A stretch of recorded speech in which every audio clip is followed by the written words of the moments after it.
Hello friends, राज IAS academy में आपका स्वागत है। आज मैं देश में लगने वाले आपातकालीन प्रावधान के बारे में कुछ ऐसे प्रश्न के बारे में बताने जा रहा हूं, जो कि सभी प्रतियोगी परीक्षाओं में पूछे जाने वाला महत्वपूर्ण प्रश्न है। अगर आप मेरे चैनल पर नए हैं तो सब्सक्राइब कर लें और बेल आइकन दबा दें ताकि सभी नोटिफिकेशन आपको मिलता रहे। तो आज का पहला प्रश्न है, निम्न में से कौन सा आपातकाल का पर्यायवाची है? ठीक है, तो निम्न में से कौन सा आपातकाल का पर्यायवाची है?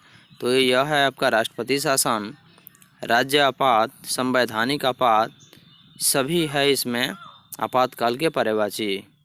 अगला प्रश्न है, भारतीय संविधान में राष्ट्रपति के आपातकालीन अधिकार किस देश के संविधान से प्रेरित है? तो भारतीय संविधान में राष्ट्रपति के आपातकालीन अधिकार जर्मनी देश के संविधान से प्रेरित है। तो भारत में लगने वाले आपातकालीन स्थिति जो है उसमें भारतीय संविधान में राष्ट्रपति के जो अधिकार है आपातकालीन का, वह जर्मनी के संविधान से प्रेरित है। अगला प्रश्न है, संविधान के कौन से भाग में आपातकालीन प्रावधान किए गए हैं? तो संविधान के भाग 18 में आपातकालीन प्रावधान किए गए हैं। अगला प्रश्न है, संविधान के कौन से अनुच्छेद में आपातकालीन प्रावधान उल्लिखित है?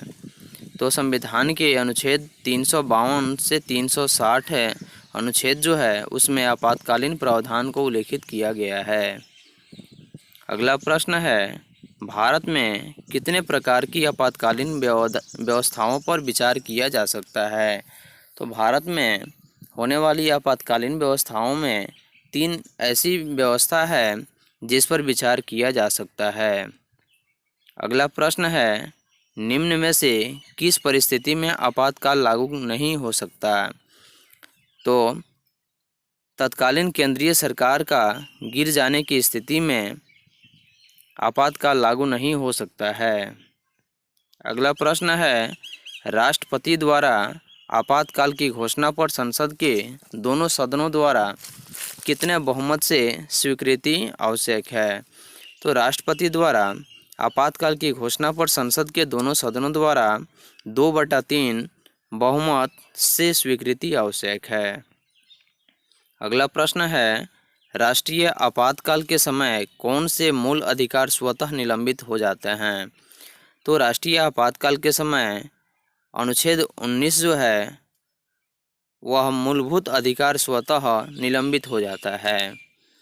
अगला प्रश्न है, निम्न में से कौन सा अनुच्छेद 19 द्वारा दिए गए मूल अधिकारों के निलंबन से संबंधित है? तो अनुच्छेद 358 जो है वह अनुच्छेद 19 द्वारा दिए गए मूल अधिकारों के निलंबन से संबंधित है। अगला प्रश्न है, राष्ट्रीय आपातकाल की दशा में कौन से मूल अधिकार निरस्त नहीं होते हैं? तो राष्ट्रीय आपातकाल की दशा में अनुच्छेद 20 और अनुच्छेद 21 दोनों मूल अधिकार निरस्त नहीं किया जा सकता है या निरस्त नहीं होता है।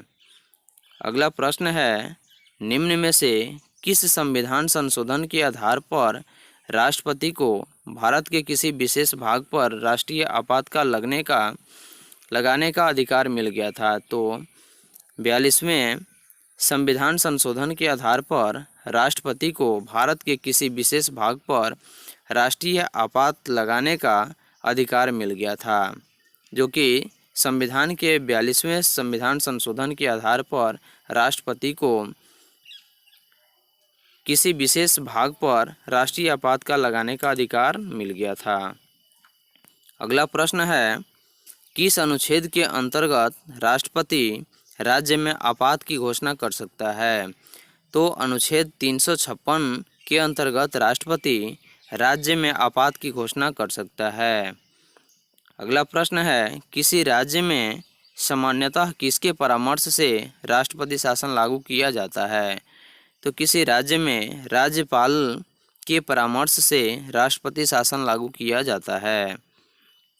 अगला प्रश्न है, जब किसी राज्य में राष्ट्रपति शासन होता है तो राज्य का कार्यभार किसके हाथ में होता है?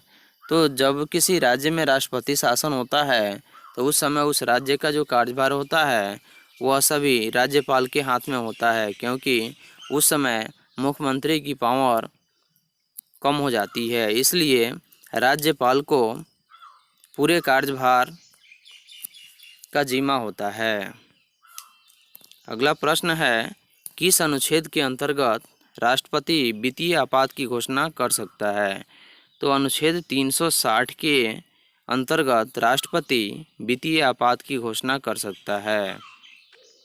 अगला प्रश्न है, युद्ध, बाह्य आक्रमण और सशस्त्र विद्रोह की स्थिति में कौन सा आपातकाल लगाया जाएगा?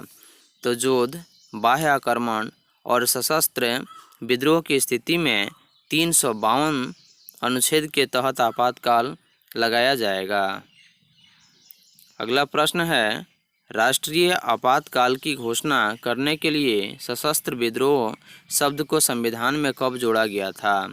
तो राष्ट्रीय आपातकाल की घोषणा करने के लिए सशस्त्र विद्रोह शब्द को संविधान में 44वें संविधान संशोधन अधिनियम द्वारा जोड़ा गया था।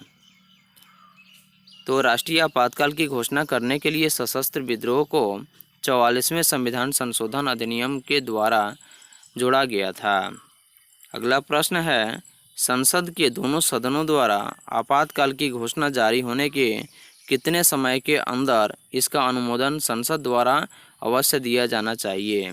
तो संसद के दोनों सदनों द्वारा आपातकाल की घोषणा जारी होने के 1 माह के अंदर अनुमोदन संसद द्वारा अवश्य दिया जाना चाहिए। तो 1 माह के अंदर संसद के दोनों सदनों द्वारा आपातकाल की घोषणा जारी होने के समय में अंदर मतलब इसका अनुमोदन संसद द्वारा अवश्य दिया जाना चाहिए 1 माह के अंदर। अगला प्रश्न है, यदि संसद के दोनों सदनों द्वारा राष्ट्रीय आपातकाल की घोषणा का अनुमोदन हो गया हो तो यह कितने समय तक प्रभावी रहेगा? तो यदि संसद के दोनों सदनों द्वारा राष्ट्रीय आपातकाल की घोषणा का अनुमोदन हो गया हो तो यह 6 माह का समय तक प्रभावी रहेगा। अगला प्रश्न है, यदि लोकसभा के 1/10 सदस्य इस आशय का प्रस्ताव रखें कि संकट काल समाप्त हो जाना चाहिए तो कितने दिनों के अंदर इस प्रस्ताव पर विचार के लिए सदन की बैठक बुलाने की व्यवस्था की जाएगी? तो यह 14 दिनों तक व्यवस्था की जाएगी। तो यदि लोकसभा के 1/10 सदस्य इस आशय का प्रस्ताव रखें कि संकट काल समाप्त हो जाना चाहिए तो 14 दिनों के अंदर इस प्रस्ताव पर विचार के लिए संसद की बैठक बुलाने की व्यवस्था की जाएगी। अगला प्रश्न है, राष्ट्रीय आपातकाल के समय लोकसभा का कार्यकाल इसके सामान्य कार्यकाल से संसद द्वारा विधि बनाकर कितने समय के लिए बढ़ाया जा सकता है?